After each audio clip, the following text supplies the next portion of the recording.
창세기 30장을 공부하겠습니다. 라헬이 자기가 야곱에게 아들을 낳지 못함을 보고 그 형을 투기하여 야곱에게 이르되 나로 자식을 낳게 하라. 그렇지 아니하면 내가 죽겠노라. 여러분 잘 아시다시피 야곱은 외아저씨 라반의 집에 거하면서 14년 동안 결혼 지참금으로서 고된 노동을 하면서 외아저씨의 딸, 외사촌이죠. 동생들인 외아저씨의 딸 둘을 아내로 삼았습니다. 레아 맏딸도 아내로 삼고 둘째 딸 라헬도 자기의 아내로 삼았습니다. 그런데 이 성경에 보니까 레아는 눈에 매력이 없었다.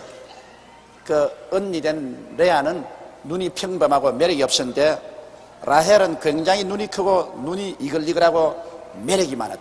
그래서 야곱이 라헬에게 굉장히 반해서 동생 라헬을 뜨겁게 사랑하나 레아는 좀 못 본 채였습니다. 그래서 레아가 하나님 앞에 통곡을 하고 울고 부르짖고 기도하니까 하나님께서는 이 레아가 은총을 받지 못하는 것을 보고서 불쌍히 여기서 태를 열어주므로 연달아서 아들을 넷을 낳았어. 유다까지 아들을 넷을 낳았어.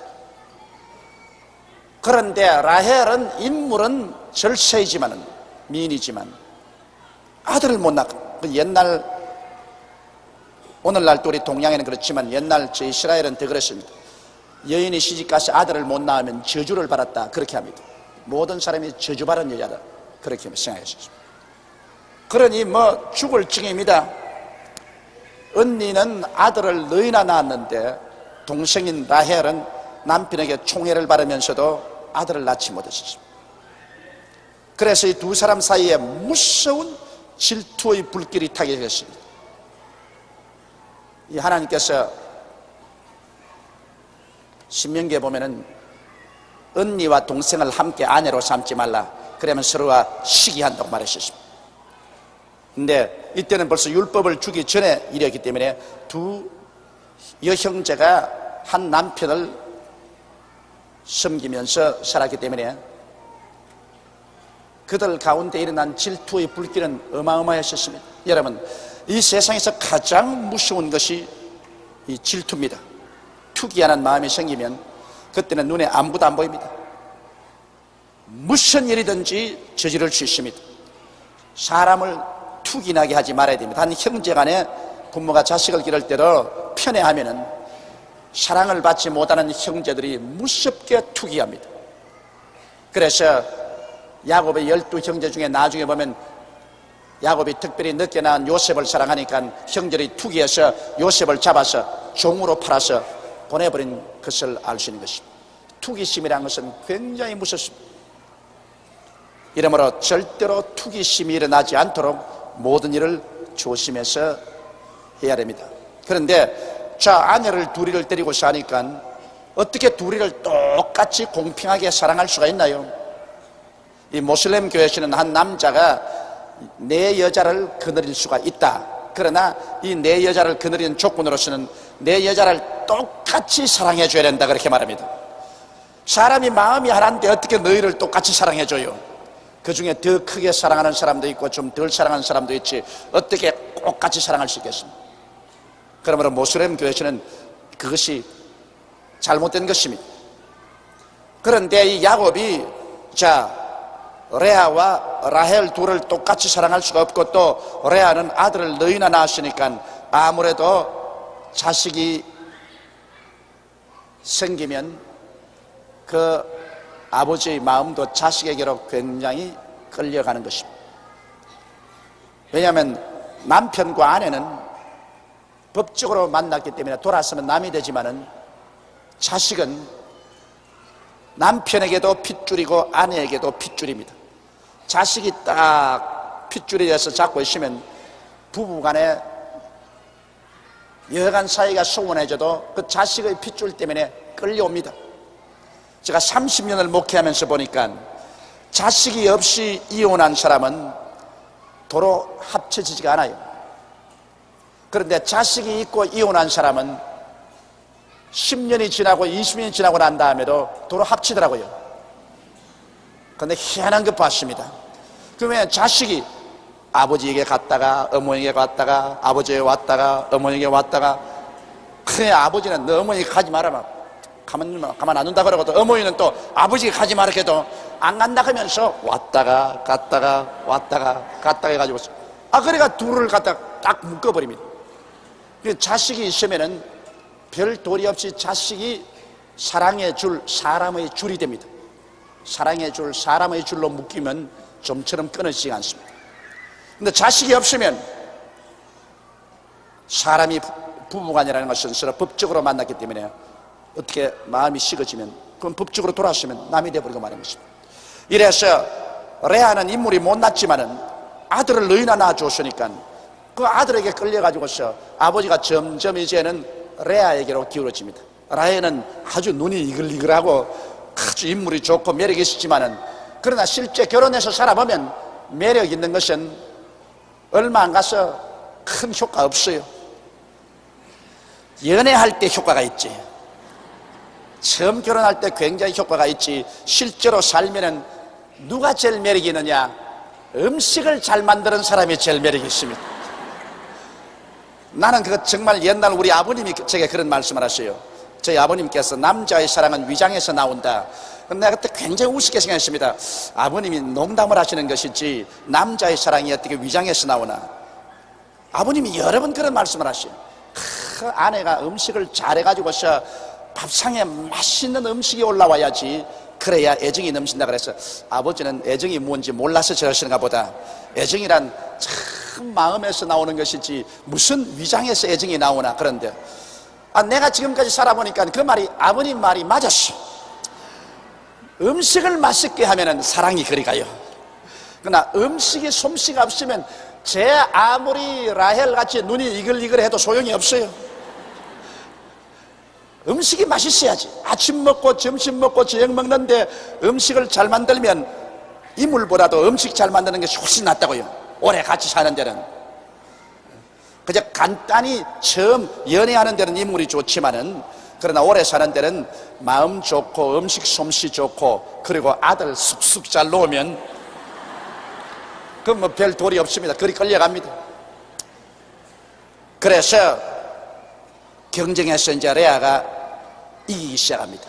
레아는 인물은 못났지만은 마음도 좋고 음식 솜씨도 좋고 아들도 너희를 낳으시니, 그만 야곱이 자꾸 이제는 레아 집을 찾아갑니다. 그러니까 라헬이 아예 그냥 질투가 나서 견디지 못해요. 라헬이 자기가 야곱에게서 아들을 낳지 못함을 보고 그 형을 투기했습니다.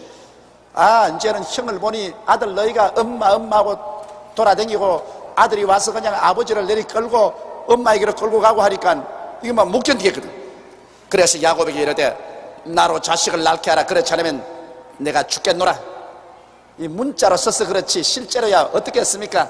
와가지고서 아마 라헬이 남편의 가슴팍 옷을 잡고서 흔들면서 너에게 아들 낳게 해라. 안 그러면 나 죽어버리려. 죽어버려. 나 이런 모욕을 당하고 이런 멸시를 당하고 나 못 살 테니까 나 못 살아. 나 못 살아. 그러므로 내가 아들 낳게 해달라. 그렇게 했습니다. 야곱이 라헬에게 노를 바라여 가로되 그대로 잉태치 못하게 하시는 이는 하나님이시니 내가 하나님을 대신하겠느냐. 그 말도 맞았어. 애기 못 낳는 것 야곱이 어떻게 마음대로 아들 낳게 해요? 자식은 야훼의 선물이라고 했는데, 자식은 하나님이 선물로 주시는 것인데 하나님이 선물로 안 주시는 것 어떻게 야곱이 낳게 해요? 그러므로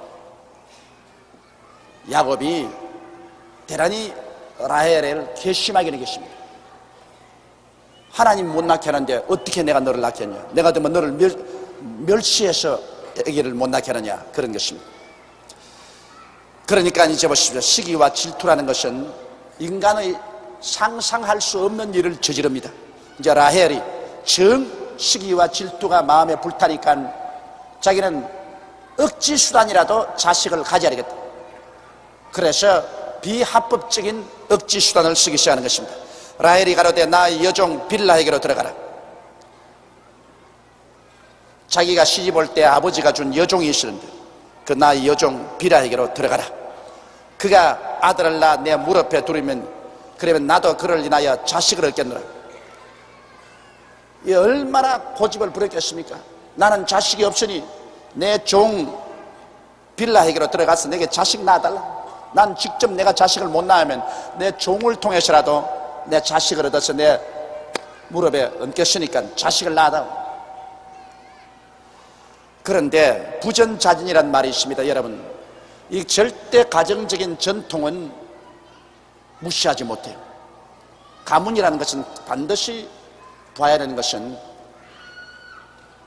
누가 자기 종을 또 남편에게 두어서 자식을 낳게 했습니까? 야곱의 혈통에 할아버지거든. 할아버지 아브라함이 아들을 못 낳았을 때 그 할머니 사라가 그 여종 하갈을 할아버지에게 주어서 이스마엘을 낳게 했거든. 그걸 이 손주가 잘 알고 있단 말이야. 그러니 그 할아버지의 그 손자라.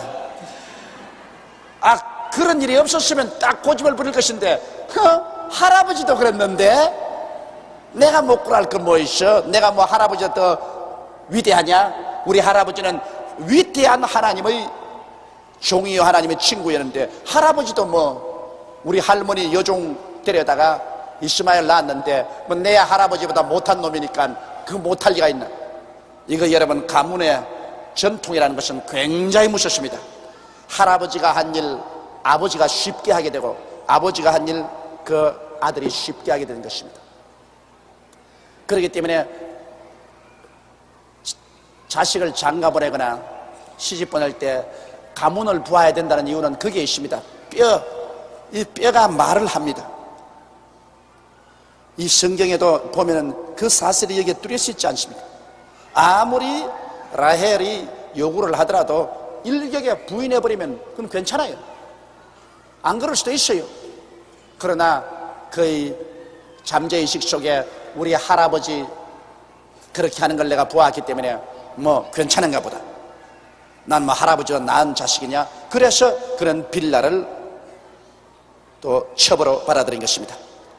그 시녀 빌라를 남편에게 첩으로 주매 야곱이 그에게로 들어갔더니 빌라가 잉태하여 야곱에게 아들을 낳은지라.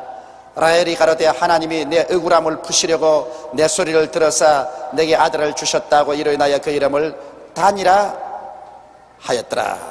이 억울함을 풀었다는 말이 바로 단인 것입니다.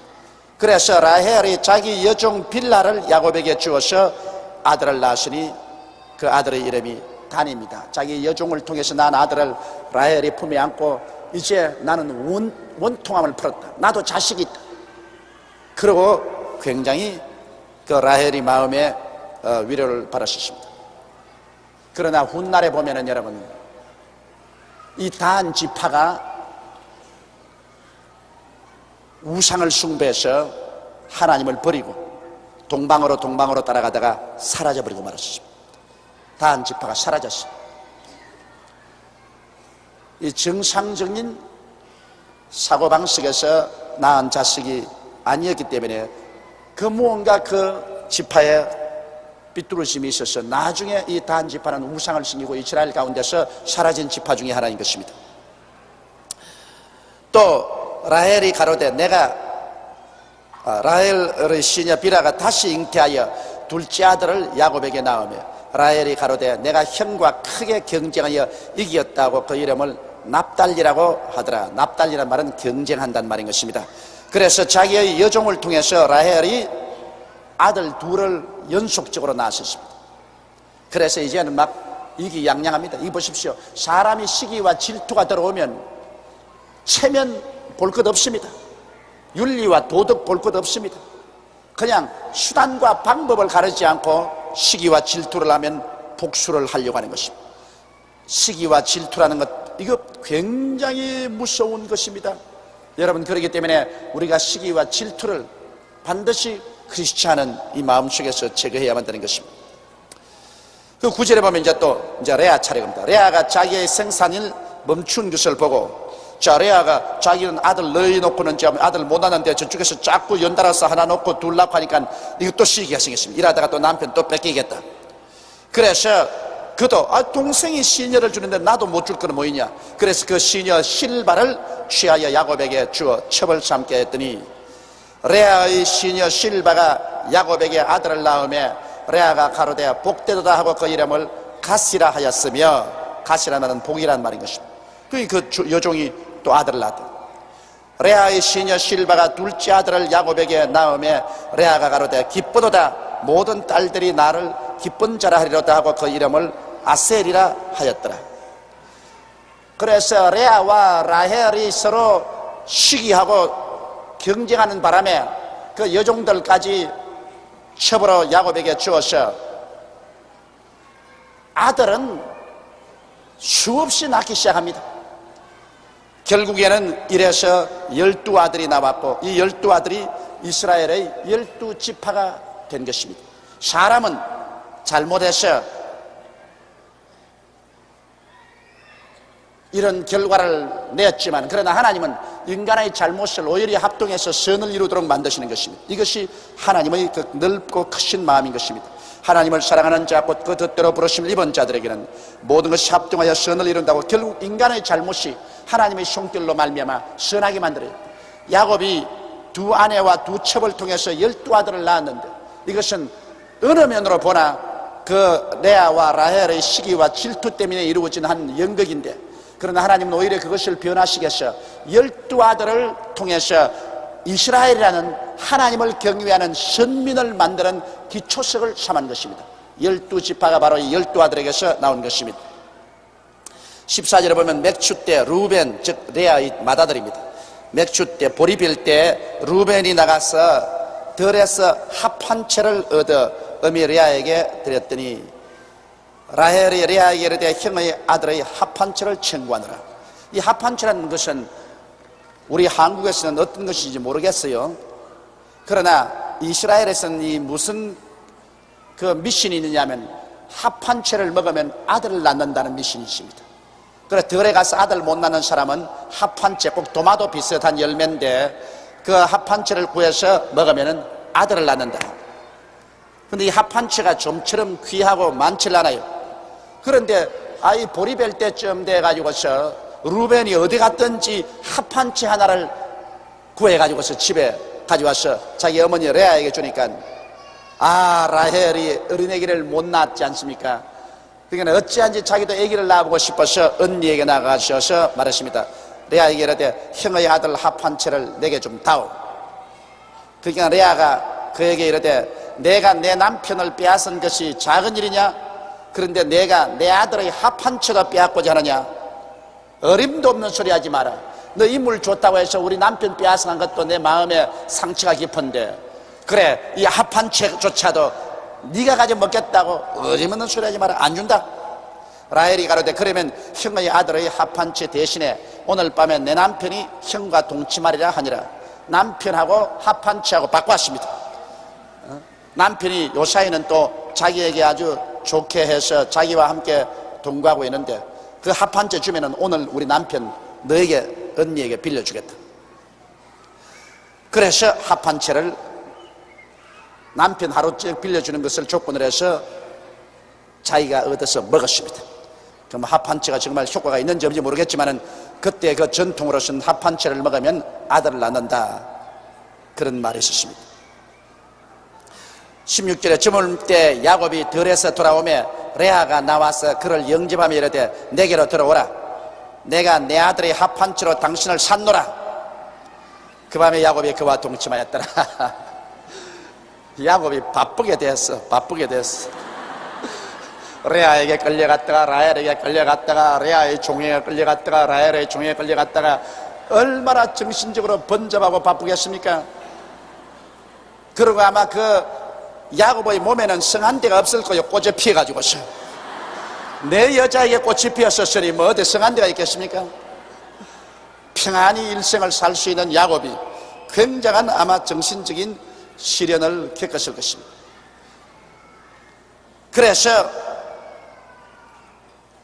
하나님이 레아를 들으셨으므로 그가 잉태하여 5째 아들을 야곱에게 낳은지라. 야, 합 한 채 빌려주고도 그저 아들을 낳았습니다. 레아가 가로되 내가 내 시녀를 남편에게 주었으므로 하나님이 내게 그 값을 주셨다고 그 이름을 이사갈이라 하였더라. 값이라고 했는데 시녀를 주었다고 해서 하나님이 이쁘게 보고서 아들 준 것은 아닙니다. 그것은 잘못된 생각입니다만은, 그러나 자기는 그렇게 해석을 했었습니다. 내가 내 시녀를 남편에게 주었으므로 남편이 하나님이 날 불쌍히 여기셔 아들을 하나 더 주었다. 그래서 이사갈이라는 했습니다.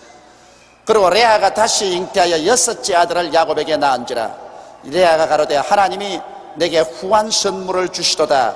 내가 남편에게 6 아들을 낳았으니 이제는 그가 나와 함께 거하리라 하고 그 이름을 스불론이라 하였더라. 함께 거한다, 스불론이라고 하였으며, 그 후에 그가 딸을 낳고 그 이름을 디나라 하였더라. 그러니까 6 아들의 마지막 딸 하나를 낳으셨습니다. 그는 굉장히 축복받은 여인입니다. 아들을 6이나 낳고 딸을 하나 낳아서 7 자녀를 낳으셨습니다. 하나님이 라헬을 생각하신지라. 하나님이 그를 들으시고 그를 태를 여신 거로 합 한 채를 먹어서 그런지 모르겠지만은 그 합 한 채를 먹고 난 다음에 아기를 못 낳는다는 이 라헬이 이제 하나님의 긍휼하심을 받았습니다. 하나님이 너무 불쌍히 여기셔서 하나님이 그를 들으시고 그 태를 여신 거로 그가 잉태하여 아들을 낳고 가로되 하나님이 나의 부끄러움을 씻으셨다 하고 그 이름을 요셉이라 하니, 저기 요셉이라면 보태어 주었다 그 말인 것입니다. 여호와는 다시 다른 아들을 내게 더하시기를 원하노라 함이었더라. 그래서 아기를 못 낳는다는 라헬도 나중에 요셉을 낳으셨습니다. 이래서 그의 부끄러움이 씻어진 것입니다. 라헬이 요셉을 낳은 때 야곱이 라반에게 이르되 나를 보내어 내 고향 내 본토로 가게 하시되, 이제 야곱이 외아저씨 집에 온 지도 세월이 오래 가셨습니다. 한 20여 년 됐어요 벌써. 왜냐하면 야곱이 40세 가까이에 외아저씨 집에 도망을 왔는데 한 20여 년이 될 시간에 나이가 이제 60이 다 됐어요. 한국 나이로 환갑때가 가까웠습니다. 그러니까 이제 고향 산천이 그리워지고 또 하나님께서 계시로 고향 산천으로 돌아가라 했으므로 외아저씨가 나가서 외아저씨 이제 나 고향 산천에 돌아가야 되겠습니다. 언제고 외아저씨 집에 붙어 있어서 무슨 노릇이나 하고 이렇게 살 수는 없으니까 고향에 들어가게 해 주시옵소서. 그렇게 말하셨습니다. 내가 외삼촌에게서 일하고 얻은 처자를 내게 주서 나로 가게 하소서. 내가 외삼촌께 한 일은 외삼촌이 아시나이다. 자, 내가 외삼촌 집에 와가지고서 결혼치 참으로 14년을 일을 해서 레아와 라헬 2 딸을 내 아내로 얻었고, 그 다음에 외아저씨 집에서 머슴살이 하면서 지금까지 먹고 살았는데 이제는 우리 가족들 다 솔거해서 우리 고향으로 돌아가게 해달라고 외삼촌에게 부탁했었습니다. 라반이 그에게 이르되 여호와께서 너로 인하여 내게 복을 주신 줄을 내가 깨달았노니 내가 나를 사랑스럽게 여기거든 유하라. 자, 여기 외아저씨가 깨달은 것은 야곱이 오기 전에는 외아저씨의 집은 별로 부하지 못했습니다. 짐생 때도 별로 많지 않고 별로 부자가 아니었는데 야곱이 와서 한 20년 동안 일해주는 동안에 집이 크게 부흥이 되어서 굉장한 부자가 되었다. 여기에서 여러분 우리가 알아야 될 것은 축복은 환경을 따라오지 않고 사람을 따라옵니다. 성경에는 복 있는 사람은 이라고 말했지 복 있는 환경은 이라고 말하지 않습니다. 사람이 복이 있으면요 그 사람이 덜에 가면 덜이 복을 받고 집에 들어오면 집이 복을 받고 짐승을 기르면 짐승 새끼가 복을 받고 떡을 만지면 떡반죽 그릇이 복을 받습니다. 복은 사람이 가지고 다녀요. 여러분 대한민국 보십시오. 우리 5,700년 역사 가운데 이 뼈다귀 강산에서 얼마나 고생을 했습니까? 5,700년 역사 가운데 내내 침략만 당하고 보릿고개에 수없이 많은 사람이 굶었죠. 이런 고통당한 이 나라가 20세기 마지막에 우리 민족이 썩 복 있는 사람으로 변화되었습니다. 그건 어떻게 되냐?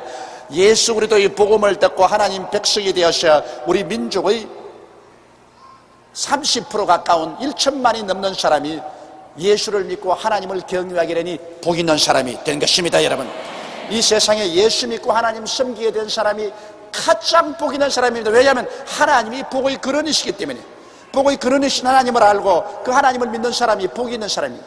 우리나라가 복이 있는 사람이 되니까 이 뼈다귀 강산에 이게 뭐가 있습니까? 우리 한국 강산에 솔직히 말해서 뭐가 있어요? 석탄이 많이 납니까? 석유가 많이 납니까? 철광석이 납니까? 뭐가 납니까? 바위 투성입니다. 한국의 농사라는 것도 농업법도 못 돼요. 한국에 끝없는 넓은한 그런 기계 영농을 할 수 있는 농장이 있나요? 그것도 없습니다. 이런 강산에 우리 하나님께서 하나님의 백성들이 많이 생겨 사람들이 복을 받을 수 있게 되니까 하나님이 하늘을 물고 주님께서 축복을 부어주시오.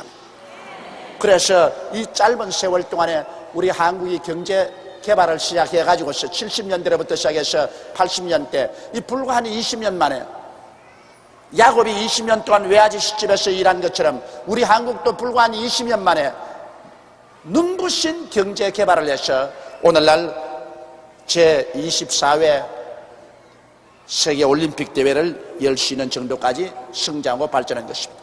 한번 생각해 보십시오. 이게 복 있는 사람이 하나님이 복을 주시지 복 있는 환경이라고 그렇지 않습니다. 아무리 환경이 좋아도 사람이 복 받지 못하면은 그 복은 떠나갑니다. 요사이 여러분 미국에는 미국의 쇠퇴라는 그러한 책들이 많이 발간돼 나오고 있습니다. 미국은 이제 쇠퇴하는 것. 그 많은 책들을 보면은 미국은 60년대 최고 피크가 되었다가 이제는 내리막길을 걸어간다는 것입니다. 미국은 내리막길을 걸어간다. 미국의 여러분 경상수지 적자가 천문학적인 숫자입니다. 미국은 이제 세계에서 가장 빚을 많이 걸머진 나라가 되고 마는 것입니다. 무역으로도 빚을 제일 많이 주고 국가 예산에서도 빚을 제일 많이 줍니다. 세계에서 가장 빚이 많은 나라가 지금 미국이 되고 말하고 이 길로 자꾸 미끄러져 나간다면 큰일 납니다. 심지어 한국 같은 조그마한 나라하고 무역에서도 1년에 약 100억 불 가까이 손해를 보고 있습니다. 그 왜 미국이 이러느냐? 미국이 300여 년 전에 영국의 청교도들이 미국에 건너왔을 때는 하나님을 섬기는 나라였습니다.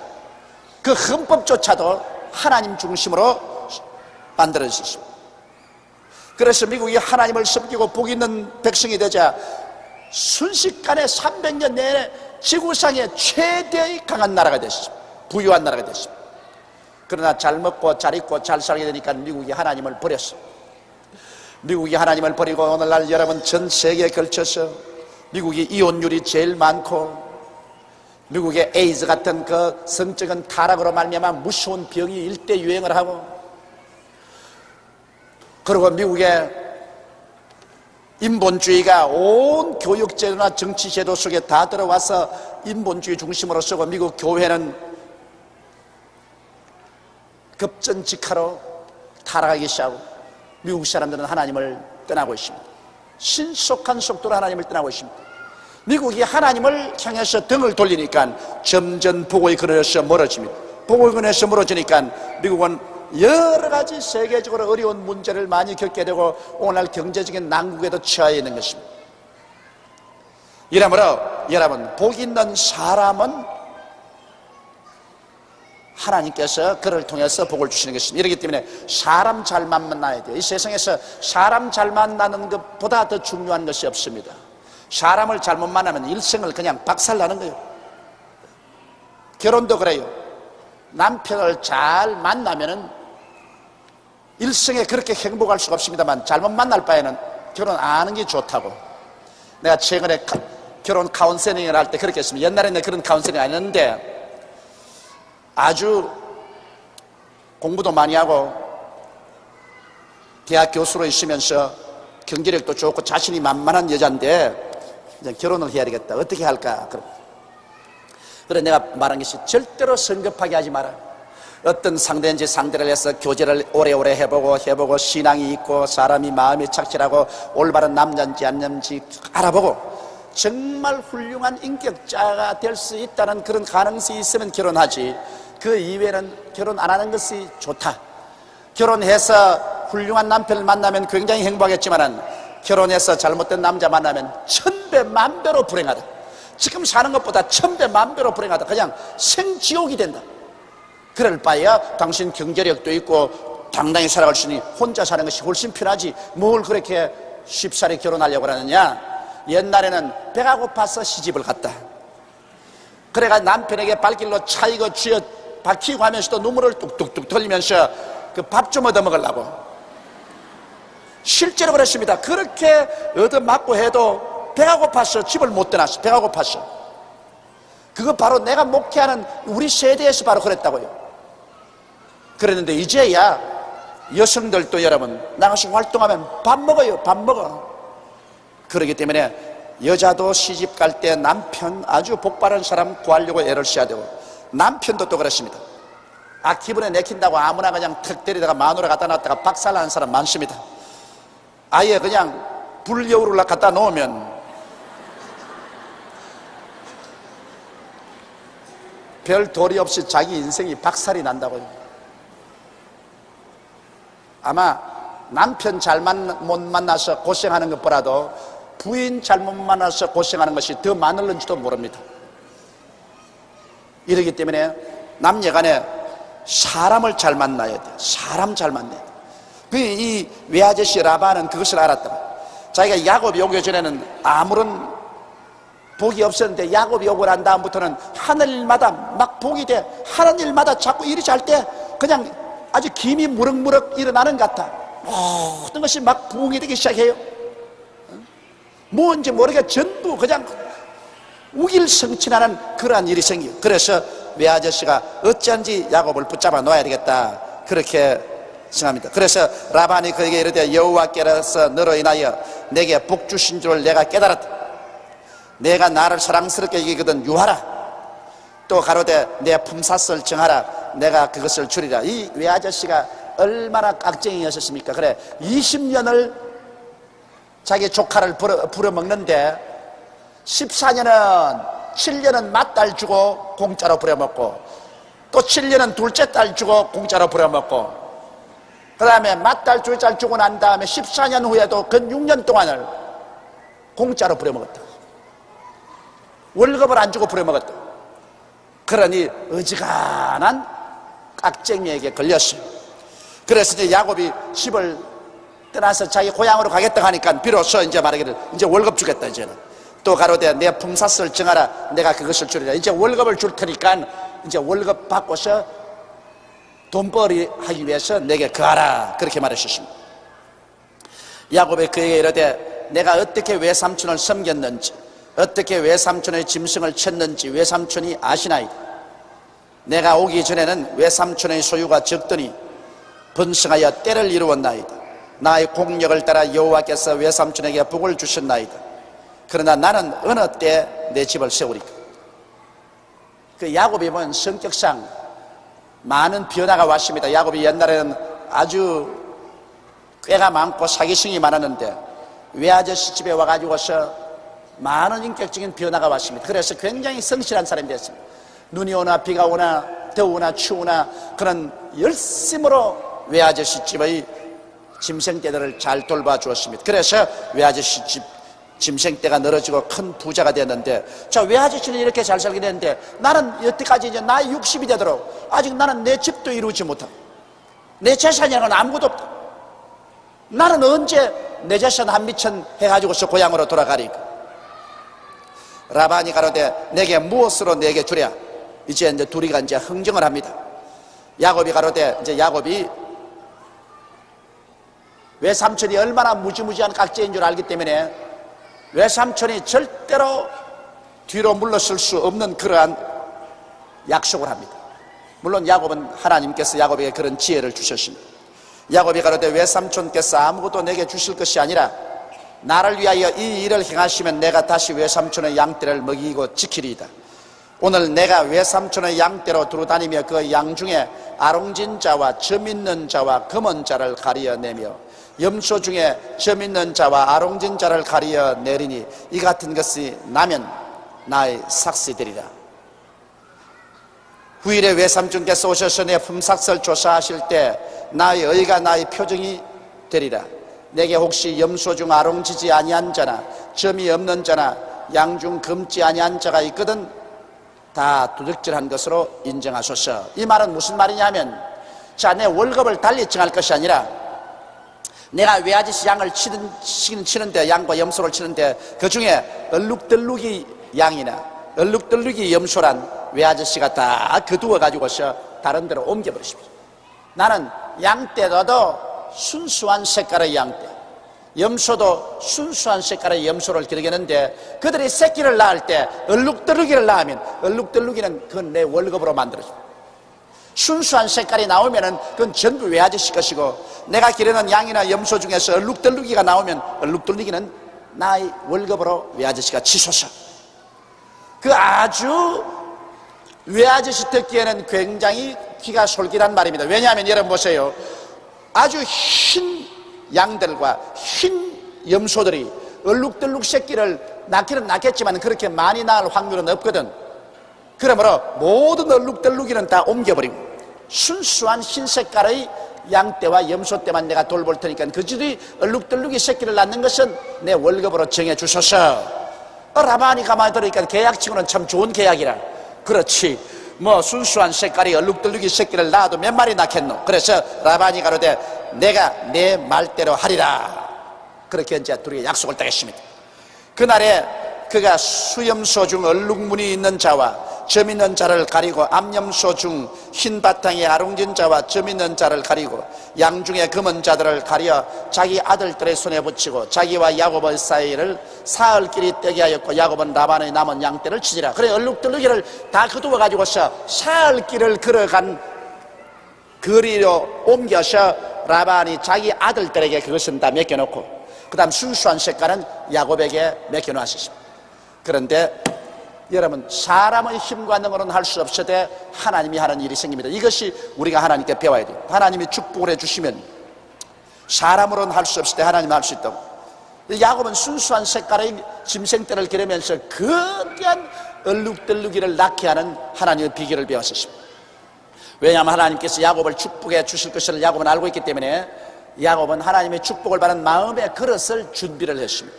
오늘 우리는 여기에서 하나님의 축복의 비결, 바라봄의 법칙을 배울 수가 있습니다. 야곱이 이제 외아저씨가 떠나고 난 다음에 버드나무와 살구나무와 신풍나무의 푸른 가지를 취하여 그것들의 껍질을 벗겨 흰 무늬를 내고, 그 껍질 벗긴 가지를 양떼가 와서 먹는 개천의 물구유에 세워 양떼에게 향하게 하며, 그 떼가 물을 먹으러 올 때 새끼를 베니 가지 앞에서 새끼를 뱀으로 얼룩한 것과 점이 있고 아롱진 것을 낳은지라. 자, 이제 야곱이 이제 얼룩이를 낳게 하는데 어떻게 하느냐? 그 양떼나 염소떼들이 풀을 먹고 난 다음에 오후에 쫙 물을 먹으러 오는데 개천가에 물구유를 갖다 놓고 물을 퍼가지고서 구유에다 놓으면 거기서 물을 마시고 한가하니까 거기서 새끼를 뱀니다. 새끼를 가지는데 그 물구유 앞에 야곱은 버드나무와 살구나무와 신풍나무의 푸른 가지를 취해서 거기 껍질을 얼룩덜룩하게 벗겨가지고서 이걸 물구유 앞에 쫙 세워놓고 난 다음 그 앞에서 물을 마시고 새끼를 빼게 하니까, 아니 너무 양이나 염소가 그저 새끼 가져서 낳았다면 얼룩덜룩, 낳았다면 얼룩덜룩.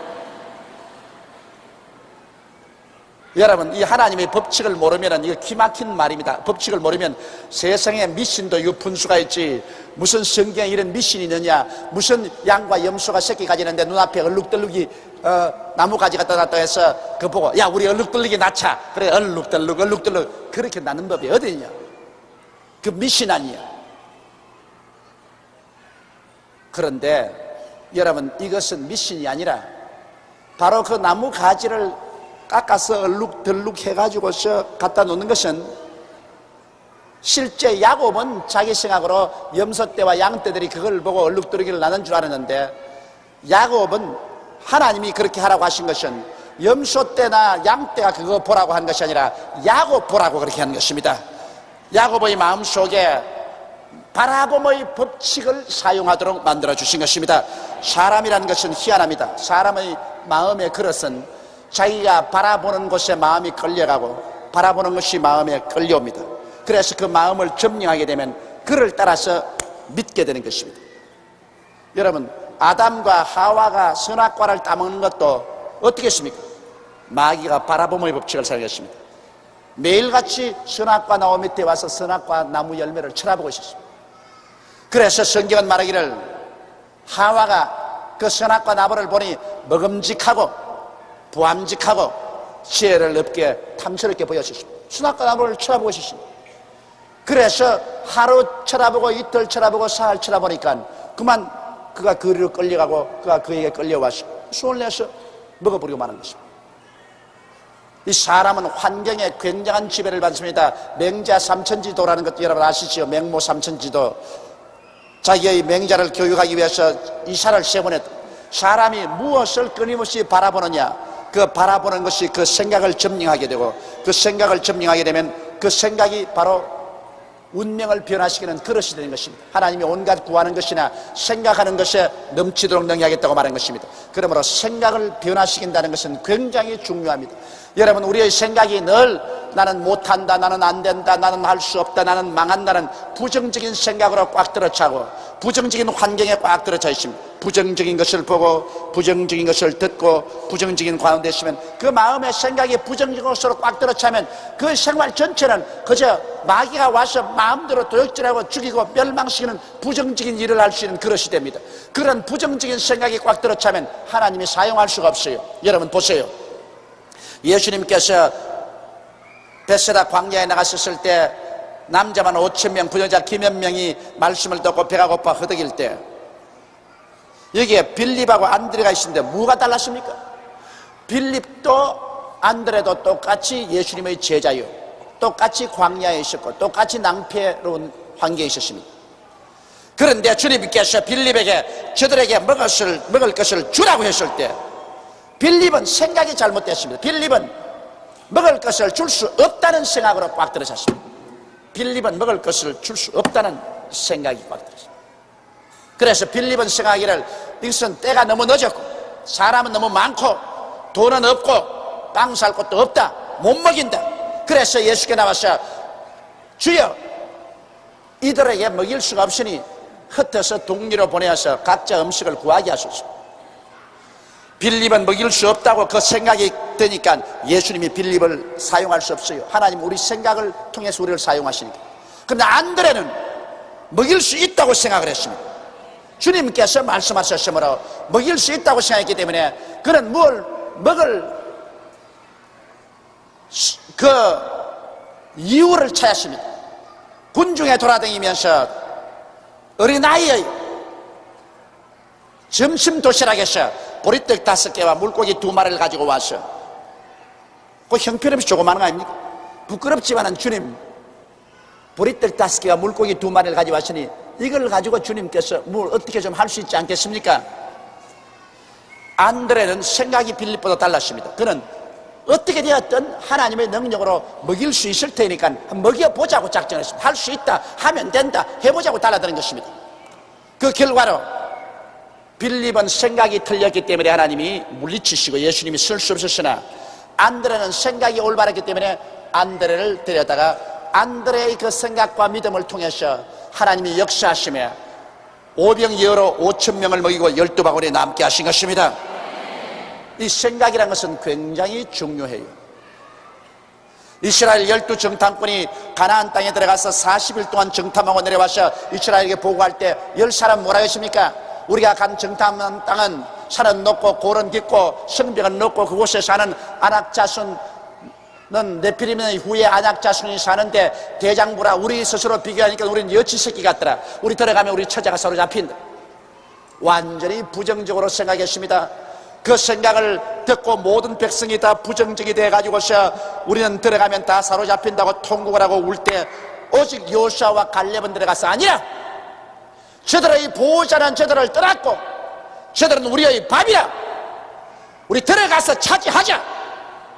오직 여호수아와 갈렙 2사람만이 들어가서 차지할 수 있다고 생각했습니다. 하나님이 그 자리에 임하셔서 어떻게 했습니까? 부정적인 생각을 한 10명은 그 자리에서 죽여버렸습니다. 부정적인 생각을 한 이스라엘 백성 전체는 광야로 도로 회진시켰어. 40년을 광야에서 방황하면서 다 죽을 때까지 기다리셨습니다. 그리고 여호수아와 갈렙은 80이 되었는데도 다 죽어도 여호수아와 갈렙은 안 죽었습니다. 들어갈 수 있다고 생각하는 그 두 사람은 안 죽었어요. 그 후손들을 데리고 여호수아와 갈렙은 들어갈 수가 있었습니다. 그러므로 야곱이 이 얼룩덜룩이 나무를 물구유 앞에 놓아서 새끼들이 얼룩덜룩이가 나게 한 것은 그 무슨 양이나 염소가 그 양밥이 돼가지고서 얼룩덜룩이를 낳은 것이 아니라 야곱이 그를 통해서 마음의 생각이 달라진 것입니다. 아시겠어요? 바라봄의 법칙을 통해서 야곱의 생각에 이제 새끼만 놓으면 얼룩덜룩이 낳는다, 새끼만 놓으면 얼룩덜룩이 낳는다. 그 마음의 생각이 달라지자 달라진 생각을 통해서 믿음이 달라졌습니다. 하나님 앞에 그는 기도할 때 믿었습니다. 하나님이여, 이것이 낳으면 얼룩덜룩이를 낳을 줄 믿습니다. 바라봄의 법칙으로 생각이 달라지고 믿음이 달라지니까 그 믿음을 통해서 하나님 뭐라고 말하십니까? 내 믿은 대로 될지어다. 내 믿은 대로 될지어다. 믿음은 생각이 믿음으로 변화되는 것입니다. 생각이 믿음으로 변화돼요. 생각과 믿음이 딴판이 아닙니다. 죽는다고 하는 사람 속에 산다는 믿음은 안 생깁니다. 병든다고 하는 생각에 건강한 믿음은 안 생깁니다. 가난하다고 생각하는데 축복받는다는 믿음은 안 생겨요. 생각이 믿음의 바탕이 되는 것입니다. 그래서 야곱은 자기의 생각을 바꾸기 위해서 그래서 얼룩덜룩이 푸른 버드나무와 살구나무와 신풍나무 가지를 갖다 놓은 것입니다. 그래서 야곱이 턱 새끼 가지는 장면을 바라보고 있을 때 그 마음속에 이 새끼도 얼룩덜룩이다, 저 새끼도 얼룩덜룩이다, 자기 마음에 생각하는 거예요. 그리고 하나님 감사합니다. 얼룩덜룩이 믿습니다. 얼룩덜룩이 믿습니다. 아, 그런데 낳았다면 얼룩덜룩, 낳았다면 얼룩덜룩. 외삼촌이 가끔 가다가 하면서 와보는데 막 기절초풍을 하게 됐습니다. 이거 웬 말인고, 얼룩덜룩이는 다 옮겨놓고 흰색깔만 치게 했는데 이놈의 흰색깔들이 낳았다면 얼룩덜룩, 낳았다면 얼룩덜룩이니 와 이거 내 팔자에, 와 이거 내 팔자에, 이거 웬일이고. 그런데 또 야곱을 보십시오.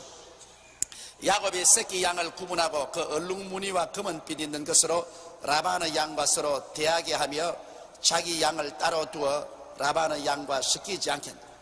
그러니까 야곱이 이제 얼룩덜룩이는 따로 딱 해가지고서 이제 잘 먹이거든. 얼룩덜룩이는 열심히 자기 것은 열심히. 그래서 공산주의가 안 된다는 말이 그게 있습니다. 여러분, 공산주의가 뭐 주체사상이 개 목닥이고 해샀지만은 그 여러분, 공산주의 아닌 것은, 공산주의는 사유재산이 없어요.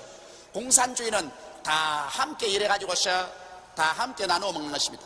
그러므로 처칠이 말한 것처럼 공산주의는 다 함께 가난해지는 주의가 공산주의다. 그럼 부자는 없어요. 전부 정부가, 생산수단도 정부가 다 가지고 있고, 그리고 백성들은 정부의 완전히 노예입니다. 백성들은 시간의 자유가 없습니다. 거주의 자유가 없어요. 정부가 원하는 그 자리에 가서 정부가 시키는 그 일만 해가지고서 그래가지고 공평하게 노놉니다. 여러분, 듣기에는 공산주의가 굉장히 좋은 것 같지만은 오늘날 소련도 공산주의를 떠나고 지금 중공도 공산주의를 떠나고 있습니다. 왜? 사람이 일을 해야 말을 하지. 직기 아닌데 누가 일을 해요? 직기 아닌데. 내가 우리 성도에게 최근에 이런 이야기 들었어요. 자기 집을 전세를 주었는데, 저분 깨끗하고 정원도 있는 집을 전세로 주었는데, 가보면 마당에 풀이 이렇게 쌓이고 막 집 소재를 안 해서 집이 형편없다 그러거든. 그래가 막 가슴을 쳤는데, 그래가 막 주인 보고 자꾸 사라 그랬대요. 사라고. 그래가 어떻게 해서 주인에게, 전세 들은 사람에게 팔았대요. 그 집을 팔고 난 다음 일주일 만에 가보니까 정원에 풀을 다 뽑아가 깨끗하더래요. 그냥 반질반질하고 문지방 문 떨어진 것 다 반질반질 하더래요. 그럼 내게 이야기하면서, 목사님 정말 놀랐습니다. 사람이 그럴 수가 있습니까? 우리 집 전셋집으로 있을 때는 온 집안에 잡초가 무성하고 막 집을 파벽풍창으로 만들어 놓았더니 내가 할 수 없어서 사라고 해서 계약을 해서 사겠대. 일주일 만에 마지막 잔금하고 이런 거 다 계약하기 위해서 가니까 새 집이 되어 있잖아요. 새 집이 풀 다 뜯어놓고. 그래, 사람이라는 것은 자기 스스로 사유재산을 가지고 수 있어야 일을 하지. 자기 거 안 되는데 누가 일을 해요? 우리 한국 사람들도 여러분 노동자 쓸 때 날품팔이를 쓰면은 이거는 뭐 그저 점심 먹고 몇 시간이고 자네, 몇 시간이고. 그래 일어나서 저녁에 조금 일하고 난 다음 또 그냥 집에 들어가 버린다. 아침에 늦게 나오고. 그러나 일본말로 도리로 주면은 도리로 이거 한꺼번에 이게 얼마라고 딱 계획해주면은 죽을까 겁난대요. 죽을까봐 막 눈에 불을 켜고 새벽부터 나와가지고서 점심도 먹는 듯 만다 저녁까지 그냥 허리가 부러지도록 일을 하는 거라. 그냥 왜 빨리 해놔야 돈을 더 많이 벌겠다고. 그러므로 여러분, 공산주의라는 것은 인간의 근본적인 욕구를 모르는 것입니다. 공산주의 사회라는 것은 너무너무 못 살아서 너무너무 가난해서 막 이판저판 사판일 때 에라 나눠 먹자, 그건 공산주의가 돼요. 그러나 조금 잘 살게 되면은 그 누구를 불러하고 자기가 뼈 빠지게 일하는 것은 자기 사유재산이 되어야 사는 재미도 있고 그렇게 하죠. 그러므로 우리 한국은 이제 공산주의 되기는 틀렸습니다. 여러분, 우리 한국은 벌써 GNP가 3,000불 가까이 되어서 그래도 무언지 모르겠다 내 것이라고 가지고 있어요. 조그만한 요런 바구니에 새알을 가지고 새알, 달걀이나 알 몇 개를 가지고 있어요. 요거 내 거다 하고. 그럼 공산주의 안 돼요. 내끼 아무것도 없어야 공산주의가 되지. 내끼 있는데 왜 공산주의가 돼요? 그러므로 요사이 뭐 대학생들 공산주의 하자고 해서 하면 내가 보면 참 기가 막힙니다. 소련도 공산주의 그만두려고 하고 미국 중공도 공산주의 그만두려고 하는데 왜 새삼스럽게 공산주의 하자고 합니까? 여러분 보십시오. 이 야곱도 공산주의를 하니까 외아저씨 것은 안 돌반다가요. 외아저씨 것은 자기는 치기는 치되 따로 해놓고 자기 것 얼룩덜룩이는 따로 딱 갖다 놓고 난 다음 온갖 정성을 다 기울여서 얼룩덜룩이만 자꾸 먹여가지고서 자꾸 얼룩덜룩이만 섞여놓게 하지. 여기에 보더라도 사람의 성격을 너무나 잘 알 수 있습니다. 남의 것은 등한히 내기고 내 것은 악착같이 돌본다. 그게 인간의 본성이죠. 별 도리 없지요. 목사도 그렇다고요. 미안한 말이지만은 다른 교회 교인들이 목사님이 아프다고 뭐 신방 좀 와달라 하면 나 요사이 옛날엔 좀 갔지만 요새는 안 가요. 우리 교인도 많은데 왜 나무 교회 가? 당신 목사에 가라고. 당신 목사. 그 사람이 어찌할 도리 없어. 내가 그래서 이러면 안 되지, 이건 나쁘지, 내가 주의 종으로서 이러면 안 되지 싶어도 이게 뭐 팔이 안으로 굽지 밖으로 굽나 뭐 별 도리 없지 뭐. 우리 성도라면은 그건 내가 해도 마음이 즐거운데 남의 성도로 돌봐주면 이건 내가 실컷 해봤자 무슨 소용이 있노?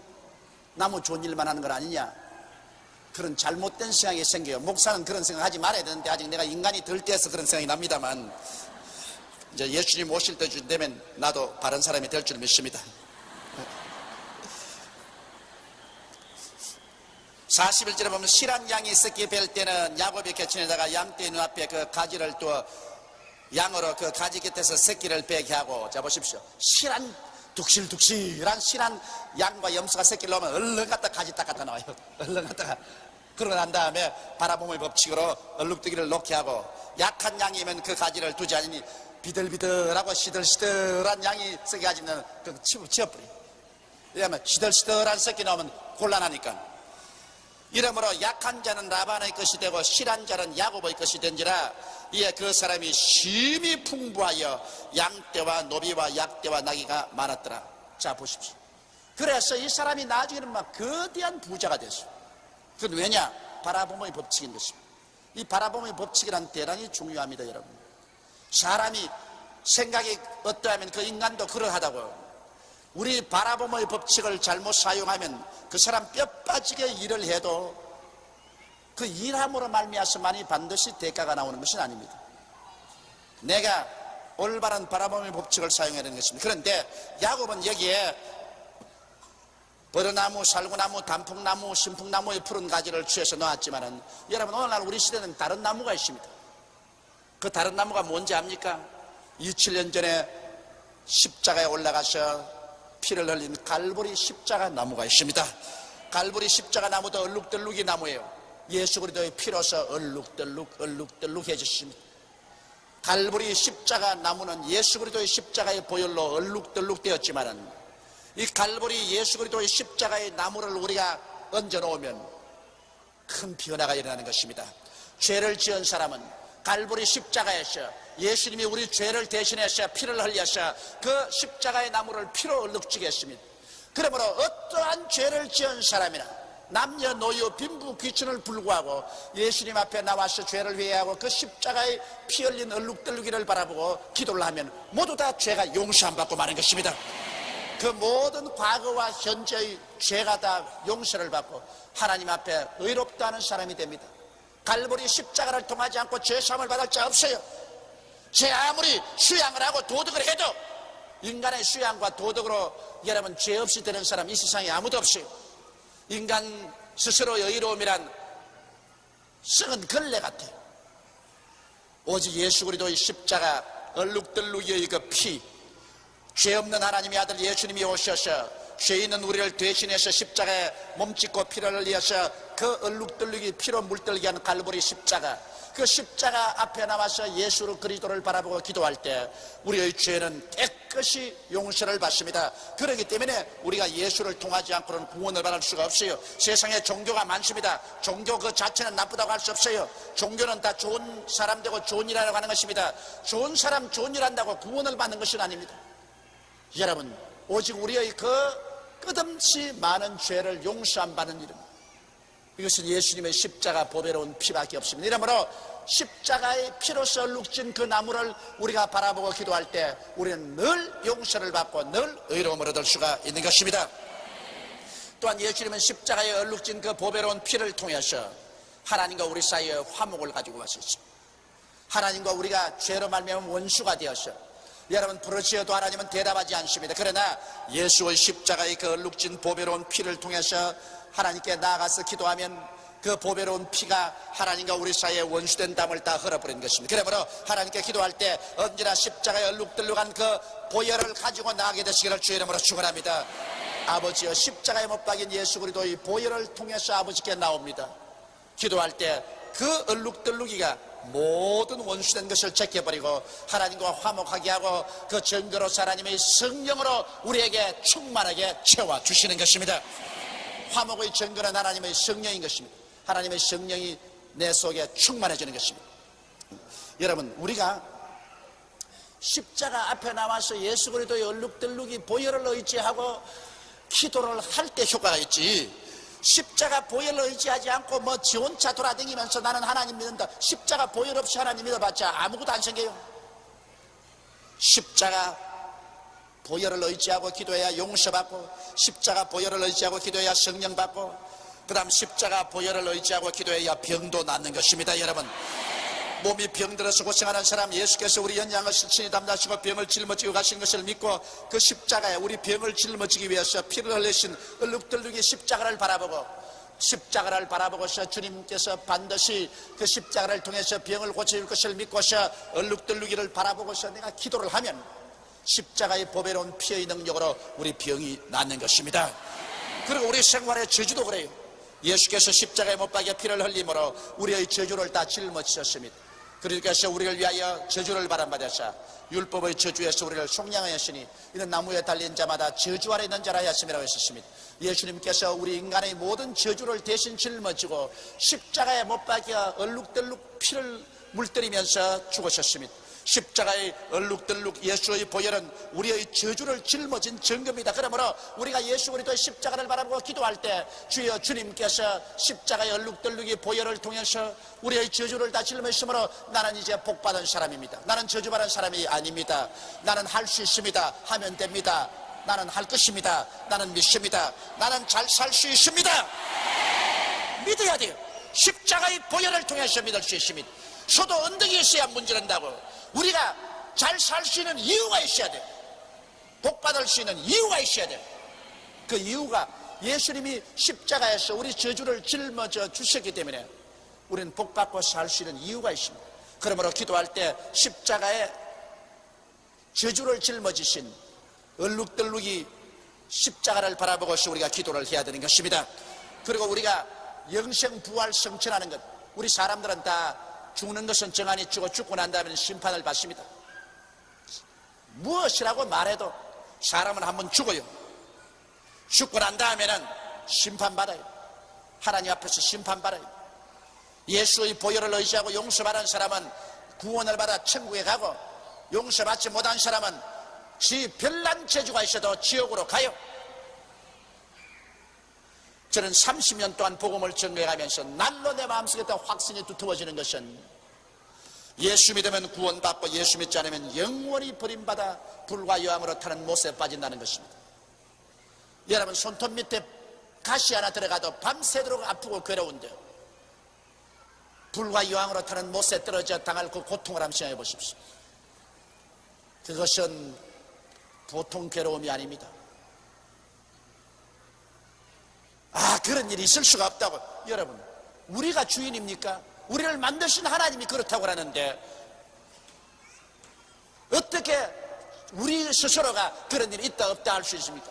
천지를 지으신 하나님께서 친히 믿는 자는 구원을 얻고 믿지 않은 자는 정죄를 받으리라고 하나님이 말씀하셨습니다. 하나님이 정한 것을 우리가 마음대로 바꿀 수가 있나요? 바꿀 수 없습니다. 우리가 할 수 있는 길이란 하나님이 정하신 것을 겸허하게 받아들이고 회개하고 하나님의 아들 예수 그리스도의 희생을 믿음으로 받아들이고 구원하는 길밖에 없습니다. 예수님은 십자가에서 그 피를 흘리고 죽었다가 사흘 만에 부활하셔서 사망을 철폐하고 영원한 구원의 길을 열어놓았습니다. 그러므로 우리가 십자가의 얼룩덜룩이 그 피를 바라볼 때 거기에서 내 죽음은 청산되고 나의 형벌은 청산되고 나는 구원을 얻었고 영생을 얻었고 부활해서 성취한다는 확신을 얻게 되는 것입니다. 야곱이 외아저씨 집에서 그가 나무의 얼룩덜룩이를 새끼를 베는 수컷 앙컷 앞에 놓아두므로 그 새끼가 얼룩덜룩이를 낳을 것이라고 믿은 것처럼 바라봄의 법칙으로 그리고 그대로 된 것처럼 여러분과 나도 오늘 예수 그리스도의 십자가 그 피로 말미암아 얼룩덜룩 무리가 생긴 그 십자가를 바라봄으로 그 십자가를 통해서 기도함으로 죄사함을 받고 성령 받고 병고침을 받고 축복을 받고 영생복락을 얻을 수가 있는 것입니다. 그러므로 여러분 십자가를 바라보십시오. 매일같이 아침 점심 저녁 할 것 없이 십자가를 바라보고 하나님 앞에 기도하십시오. 십자가를 통해서 비로소 여러분 영혼이 잘됨같이 범사에 잘되며 강건하고 생명을 얻되 넘치게 얻는 하나님의 역사가 일어나게 되는 것입니다. 그리스도의 십자가 중심으로 사는 그 사람이 참으로 인생을 살면서 행복하게 살고 어디서 와서 왜 삶이 어디로 가는 것을 알고 이 세상 살 동안에도 하나님과 함께 살고 이 세상 떠날 때 하나님 계신 영원한 천국으로 들어가게 되는 것입니다. 이와 같이 십자가 중심으로 하나님을 깨달으면 그 사람이 이제 확신이 있습니다. 인생에 동남풍이 불고 서부풍이 불어도 가시밭길 걸어가도 칠흑같이 어두워도 두렵지 않습니다. 하나님이 나와 같이 계시는데 내가 겁날 게 뭐냐? 그렇지 않습니까? 성경에는 하나님이 우리를 위하시면 누가 우리를 대적하리요? 천지를 지으신 하나님이 내 편에 서 있고 나와 같이 계시고 내가 하나님과 같이 있는데 세상이 나를 어떻게 합니까? 세상이 나를 멸하지 못합니다. 내가 하나님께 버림을 받으면 그때야 절망이지. 내가 하나님을 버리면 그때야 절망이지. 하나님과 같이 하시는데 여러분 우리가 절망할 수가 없습니다. 하나님과 같이 한 사람은 매일매일 운명의 파도를 헤치고 다가오는 장애물을 뛰어넘고 고난을 헤치면서 예수 이름으로 기도하고 이겨나가는 것입니다. 너희 안에 계신 이는 이 세상에 있는 이보다 크다고 말했었습니다. 여러분 속에 계신 하나님은 세상에 있는 그 무엇보다도 큽니다. 하나님을 믿음으로 밀고 나가면 못할 일이 없습니다. 할 수 있거든이 무슨 말이냐? 믿는 자에게는 능치 못하심이 없나니라. 내 믿은 대로 될지어다. 할렐루야. 여러분 야곱 보십시오. 똑같은 야곱인데 하나님의 법칙을 사용하기 전에는 그런 외아저씨 집에서 20년 머슴살이 하면서 아무것도 가진 것 없는 거지였었습니다. 그러나 그가 하나님의 법칙을 깨닫고 그 바라봄의 법칙을 사용하자 똑같은 야곱인데 법칙을 사용하자 그는 한때 두때 세때 바다의 모래 같은 많은 양떼를 거느린 짐승떼를 거느린 거대한 부자로 변화되어서 이게 양양의 고향 땅으로 돌아갈 수가 있었습니다. 다 같이 예수 믿고 천당 가는 사람인데, 그러나 믿음의 법칙을 사용하면 이 땅에 사는 동안에 영혼이 잘 때같이 범사에도 잘 되고 강건해서 하나님의 은총을 받아 좋은 일 많이 하고 좋은 일 많이 하고 그리고 천당 갈 수 있는 것입니다.